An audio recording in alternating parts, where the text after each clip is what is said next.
From Fox 8 Sports, this is the Overtime Podcast.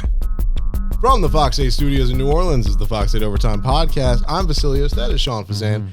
Remember to like, subscribe, rate, and review. You can find us wherever you listen to and watch your podcasts. And if you happen to be watching on YouTube, hit that little bell notification button. You get an update every time we upload a new podcast. Sean, it is Friday, and we are just a few days out from Monday Night Football, where the Saints will be taking on the Carolina Panthers. We have a doubleheader on Monday night. How about that? Yeah, interesting. And so the Saints have the earlier of the two at 6:15 Central Time on Monday on ESPN. So, jumping right into it, looking at this Week 2 game, we saw the 1-point victory last week against the Titans. Where do you think the Saints need to go from here on to have success on Monday night against the Panthers? Yeah, it's the natural progression of things. The first week is over. There tends to be an overreaction from every single team in Week 1, just because I've already explained this to you. It's the only thing we all have to go on. Although I think for the most part we've been pretty tempered and pretty realistic about what we saw Sunday against Tennessee. But regardless, it was an emotional game for Derek Carr, Dennis Allen, and the way the game went. And that carried into maybe even a little later than we normally would, because the Monday night kickoff pushed everything back a day. So I think I was out there today. I wasn't there Thursday. I had to fill in for Juan on the anchor desk on Thursday. But, last week is done. They have now put it aside. That's great. They got the victory. They're 1-0. But there are some legitimate things you have to work on as you get into your Week 2 matchup, your first game in the NFC South, your first game in prime time, your first game on the road. So there are a lot of things you have to get into internally that you have to fix to get better. I've said this before. I'll say it again. You want mistakes in September while winning, because you're not the team you're going to be. You're going to get better, hopefully, and you do not want to peak in September. That's just, you don't want to do that. So I think the Saints find themselves in a fortunate spot because they're having to fix things while being 1-0. Now, we could talk about a few situational things, like clearly they could be better in the red zone. I think that's pretty obvious. There were a couple, not a lot, but a couple of busts defensively that they got a little lucky on. That needs to be cleaned up. Who knows how their run defense would have looked had they ridden Derrick Henry the whole time, Tennessee the whole game. So that's kind of right on the fence with that. But to me, internal, big picture thing that they must figure out, not just for this week, but really for the entirety of the season, is the offensive line. The offensive line. And what happened was last week, you saw a young rookie basically playing, Pete Carmichael pointed this out today, it was basically his first game. It's basically his first game as a pro, start to finish. And he struggled. He struggled early, and he didn't just struggle. His mistakes were so glaring and so obvious and led to catastrophe that all the criticism, including from myself, went into number 70's direction. But I am here to tell you, Trevor Penning's performance masked what was a terrible performance by that offensive line as a whole, from everyone along that line not named Ryan Ramczyk. Every single player drastically struggled, from James Hurst to Trevor Penning to Cesar Ruiz to Eric McCoy, who, in my opinion, is the second best offensive lineman on this team. They all struggled. It obviously was a very tough front that they faced, but I think internally, that's where the emphasis must go, and that's where the emphasis must be, because I think that's the area. I think we can all look at this team right now and say, where's the biggest vulnerability? You point right there. You point right there, especially with a quarterback that obviously the organization believes in. You pay a lot of money to, and you've had a lot of investment up front in the offensive line. You just made another significant investment into Cesar Ruiz, who, again, didn't play well. I'm not sure how you guys go off of PFF. I kind of take it with a grain of salt, because sometimes I'll do my own film study and I'll see PFF grades and I'll agree with it. Sometimes I won't. This time I agreed with it. They had a lot of low grades for Saints offensive linemen. So to me, that is the biggest big picture thing, like foundational piece, that I think you have to really hone in on and you have to really improve on. Now, that's not saying they can't get better, but a couple of more tough performances, especially from certain people. Like, for instance, let's just say James Hurst were to struggle again and Andrews Pete's available. Would you see a switch there? What about Ruiz if he struggled again? Would you see a switch? I don't know. But I do know that unit must play better. I think they can, but they have to show it on the field. So we talked about our concerns with the Saints themselves. Let's look at the opponent, the Carolina Panthers. They just lost their best defensive player in J.C. Horn. What concerns you most about them going into Carolina? Yeah. Well, one thing that concerns me is this is week 2. And week 2, I normally, sometimes I take stats with a grain of salt. And normally a stat like 2-8 in week 2, I would just be like, whatever. But I'm starting to think there might be something to that. Just the emotion of week 1 and trying to regroup for week 2. Is there something there where you're not matching the energy and intensity? And hopefully that has been recognized within the organization inside the locker room, because that's too many. That's way too many losses over the last. Is it 2-8 over the last 10 years, something like that? I think so, something like that. Yeah. That's way too many in week 2. For it to be just kind of a one-off or just that's whatever. So that concerns me. Mm-hmm. The other thing is when you watch Carolina, who's coming off of a loss, this will be their home opener. When you turn on the tape, it doesn't take long to see the best player on the field, at least in week 1, war number 0, Brian Burns. Now, Brian Burns plays a position that matches up with your biggest vulnerability. He plays the edge. They line him up everywhere, and he was a beast against the Falcons. Dude, he's 2 sacks. fast. He is so fast. So fast. 2 sacks, a forced fumble. Sometimes they line him out wide. I know sometimes they'll stand him up. Sometimes they'll wide 9 him. Sometimes they'll kind of send him inside. But you better be prepared for that guy. They also have Justin Houston. They also have Derek Brown in the middle. So once again, I don't know if the totality of this defensive line matches what you faced last week, but they still have a strong defensive line. And when you go matchup for matchup, position by position, O-line versus their D-line, that's a concern. And that's always going to be one of the first matchups I look at week in and week out. How does the Saints' offensive line match up with the opposing team's defensive line? And to me, I think you have another challenge ahead, at least from an individual player standpoint in Brian Burns. And the dude is fast. They line up all over the place. Trevor Penning has had issues with speed rushers.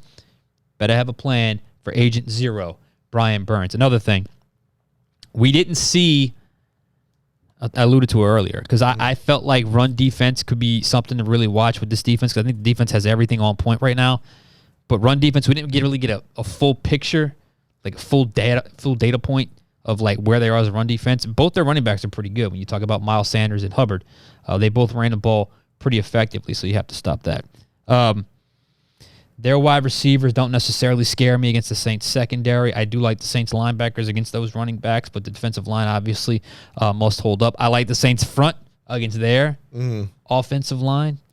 One player that could be a little bit of an X factor, because he's listed as a wide receiver, but he's what I call kind of a paint the edges type player. They run him on jet sweeps, end around, swing passes, bubble screens. That's Laviska Shenault. Oh yeah, he scored on the. I believe he scored on them last year. Yeah, and he's a guy that he's got really good speed on the edge, and they do a pretty good job of getting him the ball in space. I mean, he's just one of those types of players. It's almost like shifty scat back / wide receiver. He doesn't go downfield much. No, but it's that throw right off the line, the end around, the jet sweep. He is that guy for them. He's quicker than he's not fast, he's not as much of a well-rounded receiver as Rashid Shaheed, but I think he's got the shiftiness, quickness, and speed that Shaheed possesses, or at least in the same neighborhood. So that's something to watch going forward. But I like the Saints wide receivers against their secondary, especially with J.C. Horn out. Their receivers, against the Saints secondary, I just don't see it. They have Thielen, they have Shenault, as I said. Terrace Marshall, LSU guy. Hayden Hurst is the tight end. Manageable skill position players. I think decent, but not great. No one that really scares you. Chenault's intriguing, though. And how about the centerpiece of their new offense, Bryce Young, who we taking snaps under center? Yeah. Obviously. So this is interesting because he was a number 1 overall pick. He's very small. I'm not even sure he's 5'10". He's very small. And when you watch him, you can tell like he makes the right decision, but right now he's just a half click late, and that led to 2 interceptions. It led to a couple of inaccuracies. He's going to the right spot with the ball, but just the football NFL speed, he's just not quite there yet. So you're catching him on his second start. I'm sure he'll have a little bit of improvement from week 1 to week 2. But one thing that I did notice, jumping off the tape with him, he is so much more comfortable working the middle of the field as opposed to the outside the numbers, especially the second and third level. He loves working the middle of the field, which is it's usually inverted for a rookie quarterback. But he prefers the inside than the outside. The ball kind of falls apart on him when you talk about that second level intermediate throw to the sideline. But in between the numbers, in the middle of the field, he seems to be pretty comfortable going through his reads there. So if I'm the Saints, I don't know if I'm necessarily like throwing all kind of crazy looks at him. You can if you want. But I'm probably playing inside out. I'm loading the middle of the field and making him beat me on the edge because from what I saw, at least through one game, that was a little more of a vulnerability in his game as opposed to him working the middle of the field where it felt like he was a lot more comfortable.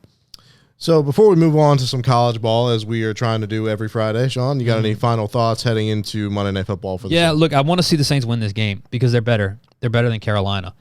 But the line between better in the NFL is so thin, and it really is any given Sunday, or in this case, any given Monday. Any team can beat you, and it's not like it wouldn't be a shocking upset if Carolina beat them. But I want to see the Saints take care of business here because there's a lot of good mojo, a lot of good vibes. Monday Night Football, NFC South, on the road. Go take care of business. If you're 2-0 after this week, that puts Carolina 0-2. You're feeling really good. You only got one more game without Alvin Kamara. And by the way, when Alvin Kamara comes back, the red zone numbers are going to get much better. Mm-hmm. Trust me on that. But got to win this game. Not a must-win, but stake your claim into this division. Go win this game Monday night against the Panthers. All right, and so now tomorrow we have LSU versus Mississippi State. Kind of wanted to jump into that. How do you feel about this team coming off a win against Grambling last week and taking on a well-seasoned SEC quarterback in Will Rogers? Yeah, I don't take anything from the Grambling game, good or bad. In fact, the only thing I would have learned from the Grambling game would have been bad because if they would have screwed up against Grambling, it would have been 100 times worse than anything they would have done good against Grambling because obviously the level of opponent that you are playing. And in saying that, they had a few weaknesses against Grambling that is still a little bit concerning in their secondary. Obviously, a couple runs that kind of got a little leaky with, and that was even the case how they closed the game against Florida State. So you look at Mississippi State, and all the talk all week has been this new DNA. I mean, they went to a couple overtimes last week, and Will Rogers only I don't even think he had 20 pass attempts. It was a low number. Mm-hmm. This is a kid that was in the air raid last year. They ran the ball a lot in the first week. They won last week against Arizona despite having they had to go to overtime despite having 4 takeaways or something like that. But I'm not buying it. I'm not buying we're just going to run the ball and all of a sudden we're done with our all SEC, school record holding quarterback Will Rogers. I think they're slow playing things a little bit right here. They're licking their chops. I think they're slow playing LSU, and I wouldn't be shocked if they throw the ball quite a bit more against LSU this week. I'm not buying it. Now the running back's really good. He's a dog. Marks, he's a really good player. But Will Rogers is a really good player too, who had success against LSU last year in Tiger Stadium. In fact, had it not been for a late muff punt, LSU may not have came out of that with a win. So, tough game last year. I'm very curious to see, and I want to see the progression with LSU as well, in particular on offense. I want to see it. I want to see that next level. I want to see them take that next step. I want to see who the running back is going to be. Mm-hmm. Needs to be Logan Diggs, in my opinion. And I want to see the natural progression in the passing game. I am a little bit concerned if Mason Taylor can't go because he's in that new age triple option, which is a bread and butter play for Jaden Daniels. That's his security blanket. Yep. Mason Taylor, that's the guy he goes to on that little flat, that little tight end across flat thing that they run. It's the new pitch in a triple option. So, and then Omar Spates was listed as doubtful. So, this is what happens in a college football season. Injuries happen. So I'm expecting a good game, but LSU needs to beat Mississippi State. I don't care about 11 a.m. kickoff. I don't care about cowbells. I care about them going in and getting a win. All right, so in a battle between two very seasoned college quarterbacks, just one easy answer here. Who has the better game tomorrow? Is it Daniels or is it Rodgers? Straight up. Still throwing a curveball to me right now. I like it. I'm going to go Jaden, okay? I'm going to go Jaden. I still have faith in Jaden. I want to see the evolution in Jaden's game. You know what I'm saying? I just want to see the next evolution in his game. Work the middle of the field. Get downfield. Like, I want to see it. Because I don't think Jaden's ever going to do anything, like, he's never going to be bad enough to lose his job. But I do think there's another gear he can get to. There's another level he can get to. I want to see it. So I'm going to go Jaden. But Will Rogers is a good quarterback. All right. Going uptown, we're going to be talking Tulane versus Southern Miss. Now, this is a game where maybe the quarterback position for Tulane isn't quite figured out right now. We still don't know if it was a game time decision. Yeah, he's going to be a game time decision. What do you think is going to happen here if Kai Horton has to go? I talked about this with a few folks yesterday. This seems like a game where you kind of have to get back on track after losing. Absolutely, you absolutely do. I like where Tulane is in the trenches, which has not always been the case. They kind of get caught in the trenches against a team like Southern Miss. I think that will be a difference maker. And if Kai Horton is who he was a week ago, that's not good enough to beat Ole Miss. It is good enough to beat Southern Miss. So I've already said I think Kai Horton is going to be the next starter here after Michael Pratt obviously goes. And maybe he will get to Michael Pratt's level. But, there's a difference there. But depending on the competition, you can overcome that difference. And I think Southern Miss is a team you can overcome that difference against. So I'm looking for a big-time bounce-back game from Tulane. Like not just a win, but a significant win. Do all three of these teams go for the clean sweep this week? I'm going yes. I really like the matchup with the Saints and Carolina. LSU, Mississippi State. All in all, I think LSU is the better team. And then Tulane, Southern Miss. Look, erase the stain of last week's loss against Ole Miss and beat Southern Miss. To me, I think all three teams can run the table. All right. So thank you guys for tuning in. This has been the Fox 8 Overtime Podcast. He is Sean Fazende. I'm Vasilios. We'll catch you guys next time.